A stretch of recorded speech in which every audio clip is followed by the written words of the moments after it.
Como a gente viu anteriormente, as séries de Fourier são uma ferramenta muito poderosa no tratamento de diversos problemas envolvendo funções periódicas, tá bom? Uma das condições de Dirichlet para a convergência da série de Fourier para a função f de x é justamente que ela seja uma função periódica. Porém, diversos problemas práticos não vão envolver soluções periódicas, tá? Não vão envolver funções periódicas.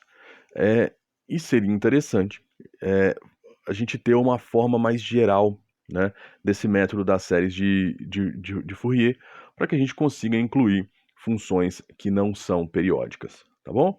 Então desse objetivo nasce a integral de Fourier, ok? Então tá aí exatamente o que eu tinha dito antes, né? Nós vamos lançar a mão então da integral de Fourier para trabalhar com essas funções não periódicas, tá bom?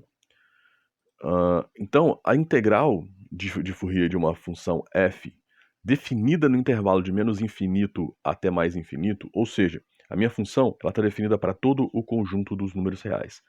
Ela é dada também por uma integral, né? Aqui agora uma integral, f de x igual a 1 sobre π, integral de 0 até mais infinito, a de alfa cosseno alfa x mais b de alfa seno de alfa x de alfa. Perceba que você está integrando para alfa no intervalo de 0 até mais infinito, tá? Então o que você está fazendo? Você está escrevendo essa função f de x em termos de uma integral agora, não em termos de um somatório, tá? Onde esse a alfa e esse b alfa são, novamente, coeficientes, tá? Então, novamente, coeficientes dado por uma integral. Logicamente, uma integral que envolva f de x, né? E como a minha função está definida no intervalo de menos infinito a mais infinito, então eu posso definir as minhas integrais indo de menos infinito a mais infinito, ok?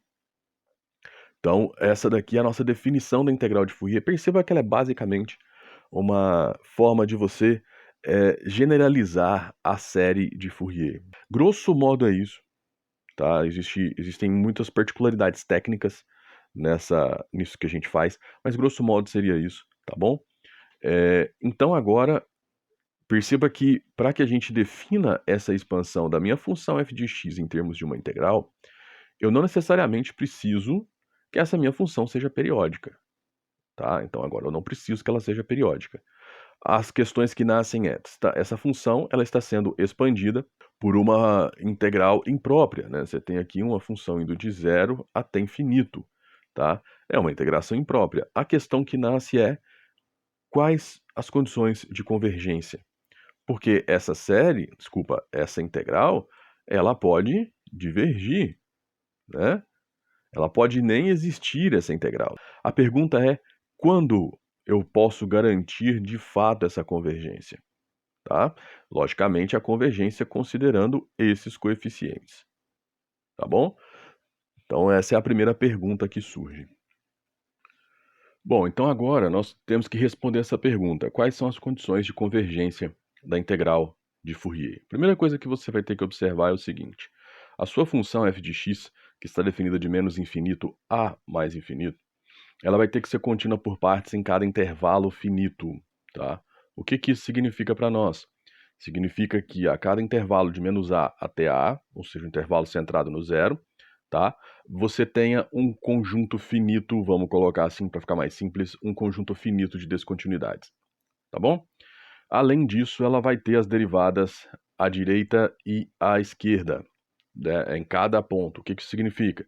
Cada ponto você tem lá a definição de derivada, né, que está associada a um limite, né? Então, para que a derivada exista naquele ponto, você precisa que esse limite exista. Eu não estou nem pedindo que esse limite exista, eu estou pedindo que exista apenas os limites laterais dessa definição de derivada, tá? Então, perceba que eu estou pedindo uma condição mais fraca de continuidade, que é a continuidade por partes, que é sempre uma condição mais fraca do que a continuidade por si mesma, tá?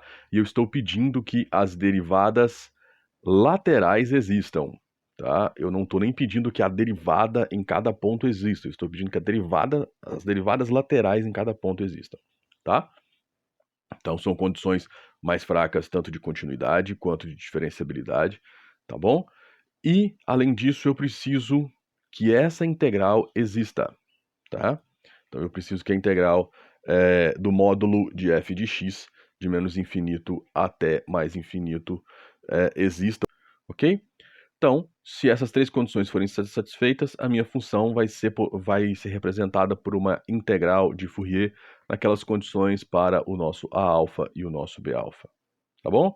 E nos pontos de descontinuidade, tá? Os valores continuam sendo iguais à média dos limites laterais de f de x, igual a gente fez na série de Fourier. Então eu posso afirmar que a minha função pode ser representada por uma integral de Fourier para os seus pontos de continuidade e nos seus pontos de descontinuidade permanece a ideia da média dos limites laterais de f de x naquele ponto de descontinuidade, tá bom?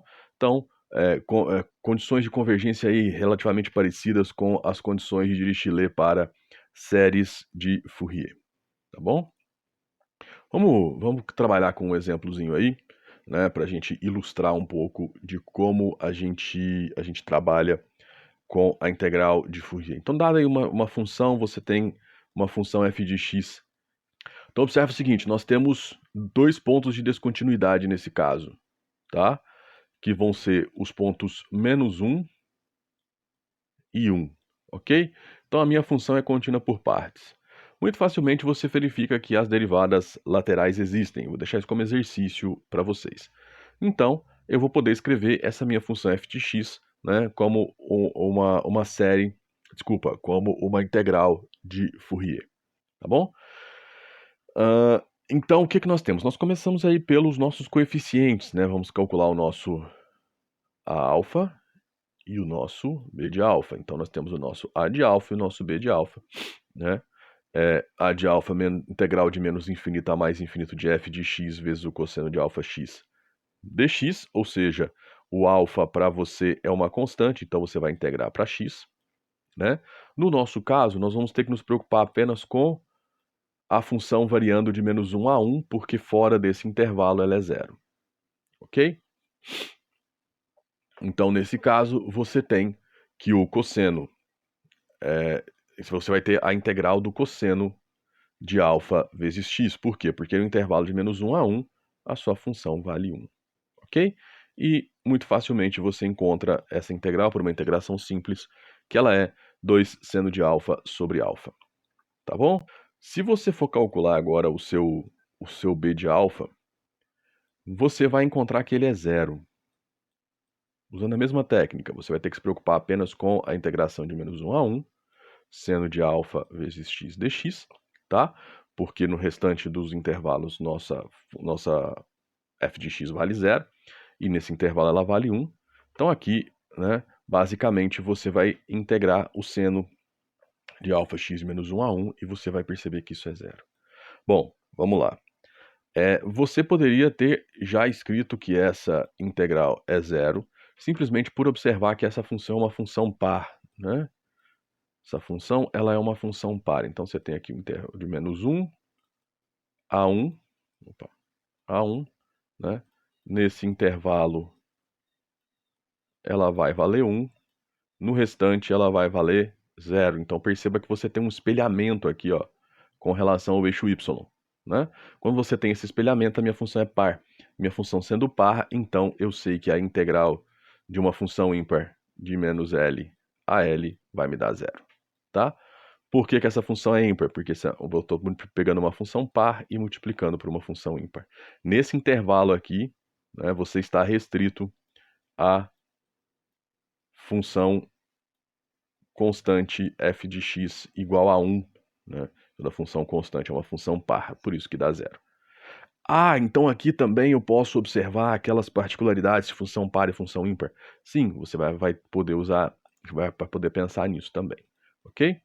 Bom, então aí agora o que nós vamos fazer? Nós vamos colocar esses dois coeficientes lá na nossa definição da integral de Fourier de f de x, né? Então aqui está o nosso a de alfa, aqui está o nosso b de alfa, Tá? Então você tem 1 sobre π, integral de 0 a infinito, de 2 seno alfa sobre alfa cosseno de alfa x. Aqui você vai zerar, então você não vai ter que preocupar com isso. E você vai ter que integrar isso para alfa. Tá? Então você fica com essa integral 2 sobre π, integral de 0 a mais infinito do cosseno de A vezes alfa, seno de alfa sobre alfa de alfa.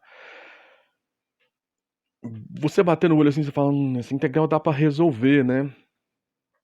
Ok? Seria simples se você estivesse integrando para x, mas você está integrando para alfa, tá? E aí toda vez que você tem a sua variável no denominador, essas integrais complicam bastante, tá? Então ela não é assim tão simples de você resolver essa integral, tá bom? Não é uma integral assim tão simples de se solucionar nesse caso. E aí vem o primeiro problema das integrais de Fourier. Em geral, chegamos em integrais que são complexas, né? Que são muito difíceis de se solucionar, tá? De se encontrar um valor para elas. E esse é um dos problemas de aplicação da integral de Fourier em diversos momentos, tá? Mas essa integral em particular, ela está ligado ao fator descontínuo de Dirichlet. Quando você vai se aprofundando um pouco mais no estudo da matemática, principalmente no estudo da análise, você vai chegando a certos resultados que são resultados que aparecem em aplicações práticas, né? E que volta e meia eles aparecem para nós também em problemas teóricos, tá? O fator descontínuo de Dirichlet é um desses casos, né? Que o que acontece? Através de outras técnicas alheias ao que a gente domina nesse momento, você vai conseguir encontrar um resultado para essa integral, tá? E esse resultado ficou conhecido como fator descontínuo de Dirichlet. Então, para nós, ó, a expansão, né, digamos assim, dessa função pela integral de Fourier, ou seja, a forma com que a gente escreve essa função pela integral de Fourier é essa aqui, tá? Π sobre 2 para x entre 0 e 1, π sobre 4 para x igual a 1, 0 para x maior do que 1. Perceba que você vai ter no nosso ponto de descontinuidade exatamente o ponto médio, né, do π sobre 2 e do 0, tá bom? Como a gente tinha conversado antes, o fato da minha função f de x ser par ou ímpar acarreta em particularidades. Então, ó, se a minha f de x é uma função par, né, o b de alfa é zero, tá? Pelos mesmos motivos que a gente estudou lá na série de Fourier, mesma propriedade de integração. Ah, mas agora estamos integrando de menos infinito a mais infinito. Sim, mas a gente consegue resultados similares, tá? Não vou entrar aqui nos detalhes da análise real envolvendo integrais para demonstrar isso, mas também dá certo. E aí o nosso A alfa, né, a gente pode interpretar como uma função par, porque se a minha f de x é par, então o produto dela com o cosseno é par, tá? O produto dela com o seno é ímpar, por isso que o b de alfa vai ser zero, tá? Então agora o meu A alfa vai ser 2, integral de 0 até infinito, tá bom? Isso vai ser muito, muito prático para nós, porque aí ela reduz, né? Se a minha função for uma função par, a nossa aproximação pela integral de Fourier da função f de x vai ser reduzida basicamente ao que nós vimos no exemplo anterior, né? Você não vai ter uma integração aqui com b de alfa sendo, tá? E a mesma coisa você consegue para o caso da sua função f de x ser uma função ímpar. Então, nesse caso, o A de alfa é zero. Obviamente, você vai ter uma função ímpar vezes uma função par, que é o cosseno, e a gente sabe que isso gera uma função ímpar, né? E aí você consegue mostrar que ela é igual a zero, tá? E para nós, o nosso b de alfa, então, vai ser igual à integral de menos infinito até mais infinito de f de x seno de alfa x, que você pode, então, integrar de zero até mais infinito, multiplicando por 2. E aí você consegue, de novo, uma aproximação de f de x pela integral de Fourier, né, dada por uma integral que depende apenas de b de alfa e seno de alfa x, integrado de 0 a infinito. Logicamente, na hora que você multiplicar essa constante 2, né, do seu b de alfa, ela vai vir para cá, você vai ficar com 2 sobre π, mas eu não coloquei ela aqui nesse momento, tá bom? Essas integrais, né, tanto de uma função par como de uma função ímpar, no intervalo de menos infinito a mais infinito, é conhecido respectivamente como integral cosseno de Fourier, né? E a integral seno de Fourier de f de x, tá bom? Então você tem aí essas nomenclaturas igual a gente tinha antes. Vamos usar essas integrais de seno e cosseno de Fourier para encontrar as chamadas integrais de Laplace. Então perceba que já trabalhamos com o fator descontínuo de Dirichlet e agora vamos trabalhar com as integrais de Laplace.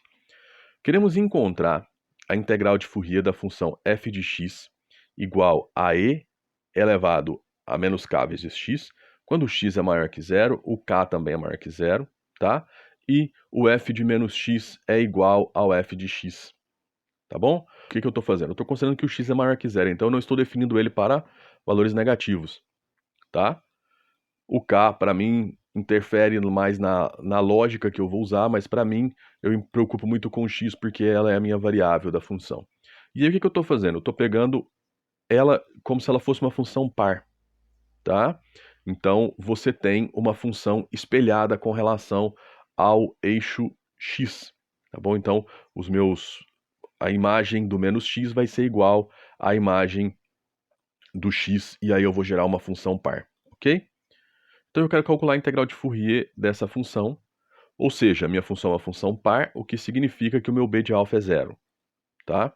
Então aí o nosso a de alfa eu vou usar toda a minha teoria para encontrar, né? E aí a gente vai trabalhar agora como uma integração, né? Lembrando que eu estou integrando para x, então k e alfa é uma constante, tá?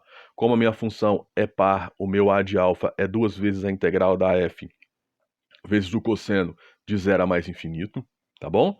Então aí agora é basicamente integração, né? Aqui você vai usar uma integração por partes aí e vai conseguir resolver na hora que você aplicar o limite tendendo a mais infinito e substituição do zero, você vai chegar que esse a de alfa é 2k sobre k quadrado mais alfa ao quadrado, ok? Isso é bem simples de você encontrar usando qualquer software computacional, você consegue resolver essa integral. Lembrando que nós já estamos na fase de usar essas ferramentas computacionais para dinamizar os nossos estudos, tá? Mas é importante que você saiba quais técnicas você usa para resolver essas integrais, tá bom? Então, a minha função, nesse caso, ela vai ser dada por f de x igual a 1 sobre π, integral de zero a infinito, de 2k dividido por k quadrado mais alfa quadrado. Aqui está o nosso a de alfa, que multiplica cosseno de alfa x de alfa. E eu sei que ela tem que ser igual, né? Ela tem que convergir para a minha f de x, tá? Por que que eu sei disso? Porque essa função, fica aí como exercício para vocês verificarem, ela satisfaz todas as condições de convergência da integral de Fourier, tá bom? Fica aí como exercício para vocês verificarem isso. Tá? Então, como ela converge para a minha função, então eu posso escrever essa igualdade. Perceba o seguinte, aqui dentro da sua integral, esse 2 e esse k podem sair, porque eles são constantes no sentido da integral. Então eu vou jogar esse k para fora da integral, e aí eu vou ficar com 2k sobre π, integral do cosseno de alfa x sobre k quadrado mais alfa igual a e elevado a menos k vezes x. E aí o que eu faço? Eu vou passar, então, essa constante 2k sobre π dividindo na minha exponencial. Então eu vou ficar com essa igualdade, né? Integral de zero a infinito do cosseno de alfa x sobre k quadrado mais alfa quadrado é igual a π sobre 2k elevado a menos k vezes x. Logicamente, quando o k é maior que zero e o nosso x também é maior que zero, ok? Vamos fazer a mesma coisa agora, né? Eu vou extrapolar um pouquinho o exemplo e aí eu vou tomar agora, eu vou ver o que vai acontecer quando eu considerar que a minha função é uma função ímpar. O que eu estou fazendo? Eu estou fazendo que o f de menos x seja igual a menos f de x. Então eu estou falando que para cada imagem positiva eu vou ter uma imagem negativa espelhada. Então agora, ao invés de espelhar com relação ao eixo y, né, eu vou ter um espelhamento por quadrantes ímpares, tá? Então o que vai acontecer? Eu vou deixar como exercício para vocês chegarem aqui, tá? Mas para um processo muito análogo, processo muito análogo ao que a gente fez antes, você chega que a integral de 0 a infinito de alfa seno de alfa vezes x dividido por k ao quadrado mais alfa quadrado de alfa é igual a π sobre 2 elevado a menos kx para x e k ambos maiores que zero. Fica como exercício para vocês fazerem isso. É um processo muito análogo ao que a gente fez antes. Lembra, minha função f agora é uma função ímpar, então o nosso a de alfa é zero, né? Então eu vou calcular o b de alfa, né, como sendo duas vezes a integração de zero até infinito, tá? Da minha função vezes o seno.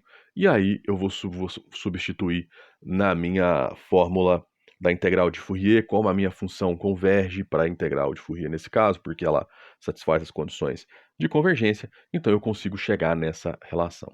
Por que eu estou fazendo isso? Porque essas duas integrais, né, são muito importantes para nós. Perceba que elas são integrais complexas, tá?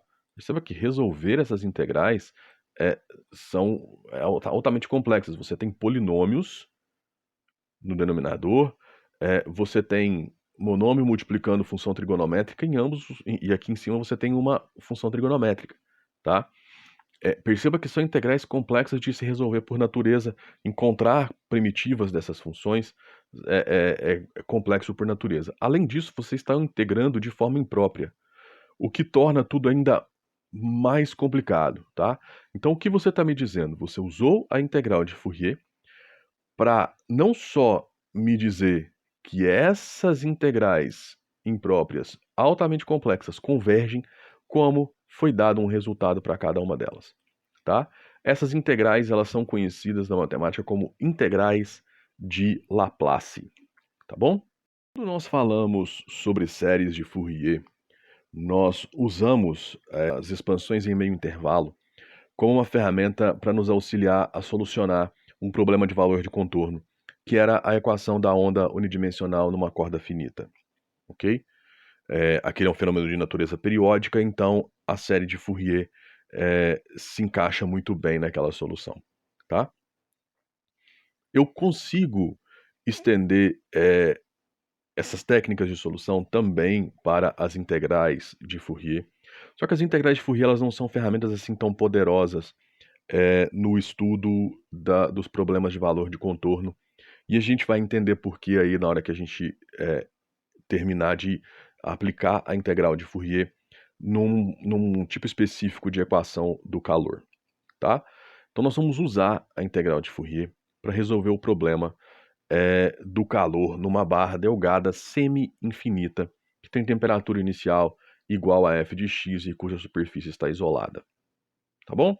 Então a gente vai querer solucionar o problema de contorno, né, para essa temperatura U de x e t, num ponto x no instante t. Tá bom? Então essa nossa equação vai modelar aí a variação de temperatura nessa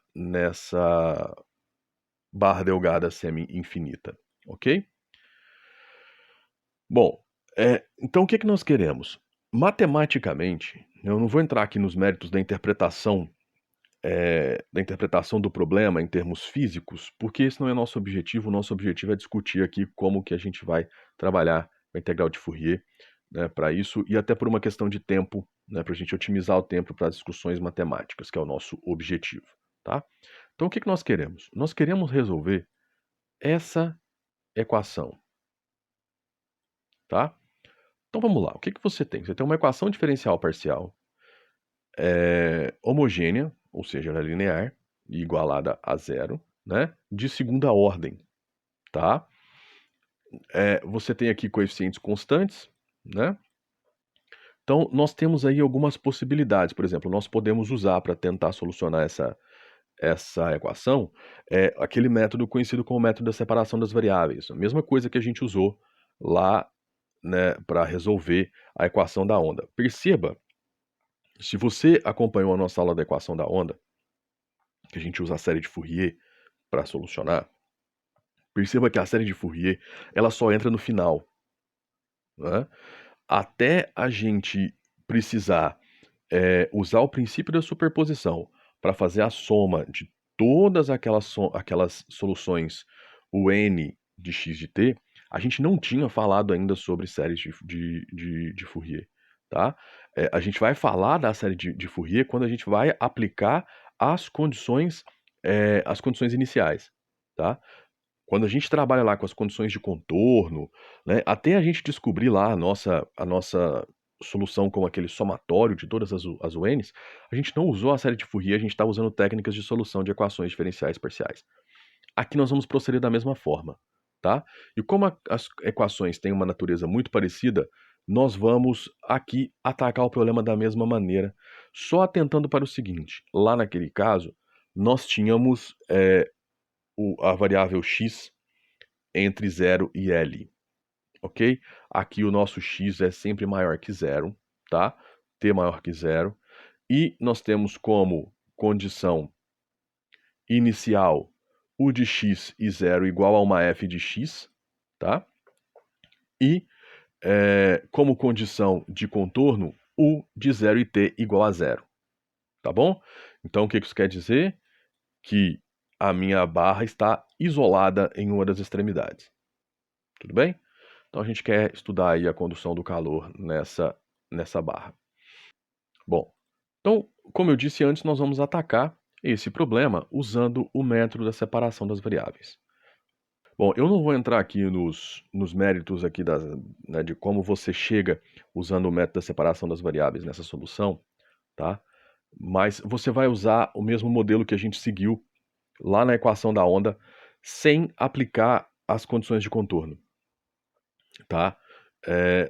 A gente vai aplicar aqui nesse momento. Então você vai chegar numa solução u de x e t que é dada por essa condição, ok? Bom, aí agora a gente vai começar a trabalhar com as condições que a gente tem. A primeira condição, né, nossa primeira condição de contorno, u de 0 e t igual a zero, tá? Então daí o que você vai fazer? Você vai vir aqui nessa solução e vai substituir o x por zero, ok? Insisto, fica como exercício para vocês usar o método da separação das variáveis da mesma forma que a gente fez lá para a equação da onda para você chegar nessa solução. Esse é um exercício importante para vocês, tá? E aí, quando você colocar o x igual a zero, né? E que nesse caso, então, aqui desse lado esquerdo vai ser zero, você vai encontrar que o a é igual a zero. De fato, né? Quando o x é zero, esse seno vai ser igual a zero, e aí esse pedaço não vai existir, ok? Você vai ficar com essa exponencial vezes a, porque aí o cosseno de zero é igual a 1, tá? Então, a vezes a exponencial tem que ser igual a zero, tá bom? Você sabe que a exponencial nunca vai ser zero, ela não toca o eixo x, então ela não tem raízes, então você não tem um valor que faça ela zerar. Então, obrigatoriamente, o meu a tem que ser igual a zero, tá? Então, por essa condição, eu sei que a minha u de x e t tem que ser igual a b elevado a menos k lambda quadrado t, seno de lambda x. Obviamente, esse lambda aparece na hora que a gente usa o método da separação das variáveis para chegar nessa solução, tá? Esse lambda vai aparecer. Bom, qualquer dúvida é só entrar em contato comigo que a gente destrincha isso de uma forma melhor para vocês, mas é importante vocês tentarem fazer. E quando eu digo tentar, é tentar mesmo. Tentar várias vezes até conseguir, tá? Bom, o que a gente pode interpretar aqui nesse caso quando você chega nessa solução? Ó, não existem restrições para esse valor de lambda. Esse valor de lambda vai estar variando aí, né, no nosso conjunto dos números reais. Ele não varia como n. Quando a gente resolve a equação da onda, aqui dentro começa a aparecer um n, né, que é o nosso contador. Esse lambda ele vai ser basicamente a mesma coisa, a mesma ideia, tá? Só que agora você tem algo que é contínuo. O n, ele é discreto. 1, 2, 3, 4. Aqui não, ele é contínuo, tá? Então eu posso dizer, da mesma forma que a gente dizia lá na série de Fourier, eu posso dizer que esse b ele vai depender dos valores de lambda. Para cada valor de lambda eu posso ter uma constante p diferente. Então eu posso falar que esse b, na verdade, depende do valor de lambda, né? E, de fato, isso ainda vai ser uma solução para mim, né? Isso ainda, escrevendo dessa forma, eu ainda vou ter essa solução, tá?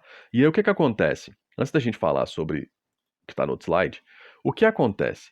Se eu vou definir, então, que aqui eu vou ter um b que depende de lambda, Então, basicamente, para cada valor de lambda, eu vou ter uma U lambda diferente, uma solução U que depende desse valor de lambda. Confere? É a mesma lógica que nós usamos lá na série de Fourier, lá na solução da equação da onda, usando a série de Fourier. Lá eram UNs, valores discretos. Aqui são, entre aspas, o lambda como sendo, lambda são valores contínuos, né? Então, o que vai acontecer agora? Lembra que lá a gente fez um somatório de n, indo de 1 até mais infinito? Pois é, aqui a gente vai usar uma integral, tá? Uma integral de 0 até mais infinito para o meu lambda, tá bom? Por quê? Porque aí é o equivalente àquele meu somatório. Lá era um somatório discreto, convém falar em somatório. Aqui eu quero fazer uma soma contínua, a gente tem que usar a integral. Confere? Beleza. Então, observa que nós temos, então, como a gente pode integrar a lambda de 0 a infinito, aí a gente pode obter a solução. É um caso mais geral do princípio da superposição que a gente usa lá na solução da equação da onda, tá? E aí a gente chega então que uma solução possível para esse problema é o de x de t igual à integral de 0 a infinito do b de lambda. Perceba que o b de lambda, porque o b a gente já explicou, porque essa constante vai depender aí do valor de lambda, né? Exponencial de menos k lambda quadrado vezes t, seno de lambda x, obviamente estamos integrando para lambda. Então, nesse contexto, t e x são constantes. Na hora que você integrar, você vai obter uma função de x e t, tá? Agora chegou a nossa hora de usar a nossa condição inicial. Antes usamos a única condição de contorno que nós tínhamos, né, para descobrir que a constante a é zero, tá? Agora nós vamos usar a condição inicial. E aí a minha condição inicial é que no t igual a zero, essa função equivale a uma f de x, tá? Então, na hora que você fizer t igual a zero, o que vai acontecer aqui? Na hora que você fizer t igual a zero, essa função tem que ser igual a f de x, ok? E aí você vai ficar com, aqui não depende de t, aqui você vai ter t igual a zero, então essa exponencial ela fica igual a 1, vezes seno de lambda x de lambda. Então você vai ficar com a integral de b vezes seno de lambda x de lambda.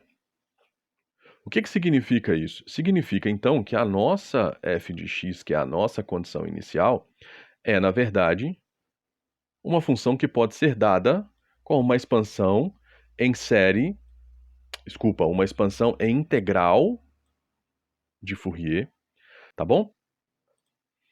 E aí eu sei qual é o meu b de lambda, né? O meu b de lambda, então, é 2 sobre π, integral de 0 a infinito, f de x, seno de lambda x dx, né? Que você pode reescrever dessa forma para ficar mais simples, né? Para não ter uma mistura aí com esse... Porque aqui você vai ter que sobrar com uma função de lambda, certo? Então, para que a gente, na hora que a gente for jogar esse coeficiente na nossa integral que define a nossa solução, para não haver uma confusão entre os x, a gente vai reescrever como a nova variável v, tá? E aí o que acontece? O nosso, então, b de lambda, ele vai ser dado por essa integral, e aí eu vou jogar essa integral lá na minha solução. Ou seja, eu vou jogar essa minha integral aqui nessa solução. Ok? Então eu vou jogar aquela integral nesse lugar. Então quer dizer que eu vou ficar com uma integração dupla? Sim, uma integração dupla e imprópria, tá? Então a minha solução u de x e t é igual a 2 sobre π, integral de 0 a infinito, integral de 0 a infinito, f de v seno de lambda v dv, tá? Que está aqui e aqui, tá? E multiplicado pelo que eu já tinha na outra integral, tá bom? Então é resolver essa integral.